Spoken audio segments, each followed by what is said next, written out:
नमस्कार। ज्योतिषीय श्रृंखला की इस कड़ी में आपका हार्दिक स्वागत है। अभी स्त्री की कुंडली के सप्तम भाव से संबंधित जो सूत्र हैं ज्योतिषीय, अभी हम उनका अध्ययन कर रहे हैं।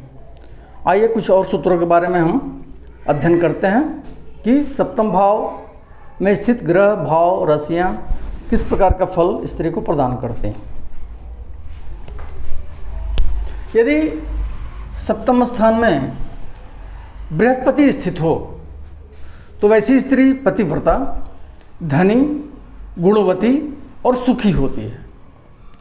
यदि चंद्रमा कर्क राशि में बैठा हो अर्थात अपनी स्वराशि में हो स्थित चंद्रमा हो कुंडली में और बृहस्पति सप्तमस्थ हो तो वैसी स्त्री साक्षात रति स्वरूपा होती है तथा उसके समान सुंदरी कम ही पाई जाती है। सप्तमस्थ बृहस्पति के रहने से स्त्री का पति दीर्घायु, जितेंद्रिय, राजा के समान धनी, शांत प्रकृति का और वैभवशाली होता है, परंतु वह बाल्यावस्था में कामी होता है।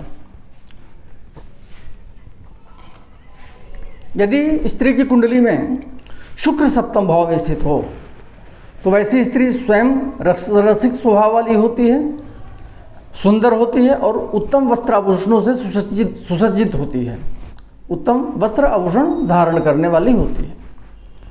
सप्तम भाव में शुक्र के रहने से स्त्री का पति श्रेष्ठ होता है, सुंदर, गुणवान, धनी, सुखी, सुंदर शरीर वाला, वीर, काम कला में प्रवीण, काव्य रसिक, कविता की समझ रखने वाला, स्वयं कवि और नित्य विनोद एवं केली में चतुर होता है। यदि स्त्री की कुंडली में सप्तम भाव में शनि स्थित हो तो वैसी नारी का पति वृद्ध होता है, रोगी, दरिद्र, व्यसनी, निर्बल, पापी, मूर्ख और चंचल बुद्धि वाला होता है। परंतु यदि सप्तमस्थ शनि अपने उच्च राशि में बैठा हो तो ऐसी स्त्री का पति धनिक, शीलवान, गुणवान और काम कला में प्रवीण होता है।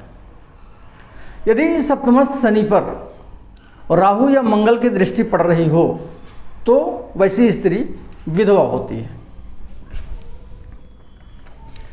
यदि सप्तम भाव में राहु अथवा केतु स्थित हो तो वैसी स्त्री अपने कुल को दोष लगाने वाली होती है, दुखी और पति के सुख से वंचित होती है।